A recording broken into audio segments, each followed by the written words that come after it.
Hello, it's Annie Mac here, and you are locked into DJ Reelax on Release. The number you have reached has been disconnected. The new number is... The phone booth. All right, here we go in the phone booth. Tonight I am joined by a voice now familiar to millions as she helps start their weekend every Friday night on the radio. And tonight she's here to help start ours right here on our own show before she heads down under to help start our summer. I'm talking about the delightful Annie Mac. How are you, Annie? Hello, Ryan. I'm really good, really excited and kind of freaked out to be on another radio station. I know. It's a turn of events, but it's a pleasure to have you here, a lady whose voice is normally reserved to starting millions of weekends across the world every weekend, to have you right here. Thanks, Annie. Good to be here. Now, you're not only finding time to lead the charge for all the weekend warriors every week on your radio show on the BBC, but you're a jet-setting DJ travelling the globe as well every weekend. Must be a busy time for you. Yeah, I mean, I've been DJing like around the UK and Europe for, I don't know, maybe 7 or 8 years now. And then started touring America maybe 2 or 3 years ago. And then this is my first my first time ever to be in Australia. So it's not just kind of exciting on a DJ front, like on a professional front, it's exciting on a personal front just to go and have a big 2-week adventure in Australia. I'm really excited to go there. And yeah, it does mean very, very busy times, but I'm kind of happy to be busy. I like it. I get freaked out if I'm not. Now, you're a Dublin girl, and it seems almost a rite of passage for every Irish person who can make their way down to Australia and spend a few years out here already. What have you been doing to preoccupy yourself to take so long to get down here? Well, I went to New York. That was my little escapade when I was younger. I spent the summer in New York. But yeah, loads of my friends went to Australia. That was a very kind of common thing to do.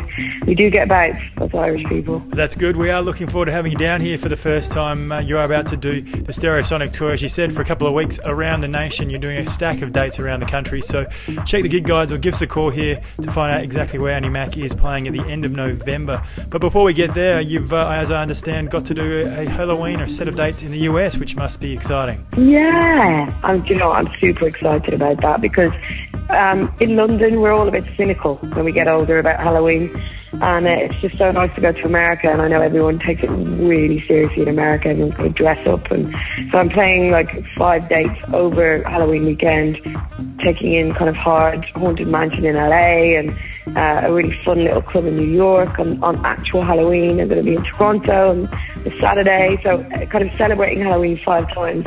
A lot of fun for me. That's fantastic. Americans overkilling things. Who would have thought it, hey? I need to figure out what to dress up as.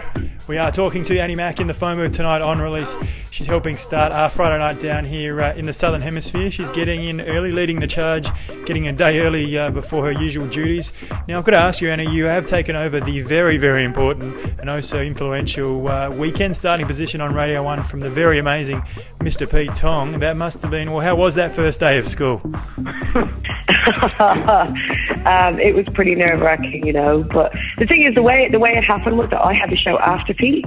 Yep. So it wasn't really like this huge big thing because all they did is swap our shows around. So, you know, he was on 2 hours later, I was on 2 hours earlier. So it was kind of clever how Radio 1 did it because it didn't feel like that big a move.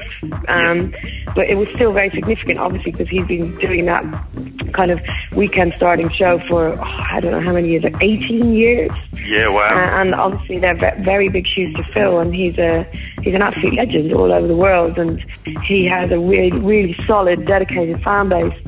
But I guess it was kind of easier because he was so brilliantly gracious and lovely about it, and it kind of worked out well for both of us because he got to kind of go down that road of deeper house music and kind of really go into that world that he's really interested in and not have to play the kind of bigger, more commercial stuff.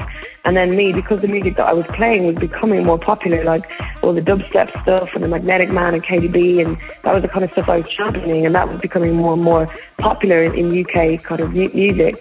It just made sense musically for both of us to swap. So I feel like it's a good decision. I think we're both happy. Oh, good. So there wasn't any argy-bargy or anything going on in the corridors or the hallways of BBC? But it was so not like that. It's like, thank God, there was no awkwardness at all. It all felt kind of natural, which is cool. No, as you said, he's an absolute gentleman and a legend of the industry, and I think, the transition has been a great transition and worked well.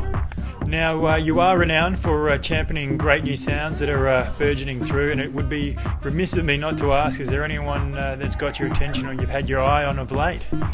Oh my God, Ryan, there's so many people.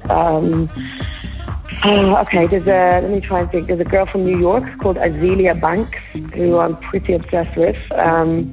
She's got this tune called 212, which is just her putting a vocal over, I think it's some other guy's track, but she just kind of did it as a fun thing and released it, and I'm really, really obsessed with that song. It's kind of, it's a house beat, but she's an MC, but she's very fierce and very rude and very talented. Great. So I love her. Look out for her, Azealia Banks. Also, there's a guy called Youngman from the UK. People might know him from being a hype man or an MC for people like Scream and Benga, for Digital Soundboy, for Shy FX's crew.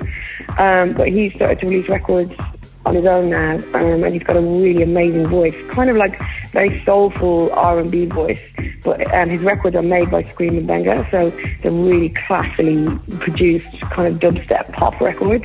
Yep. And he's great. I think he might really kind of go next year. He might be kind of dubstep pop star, I like KTB.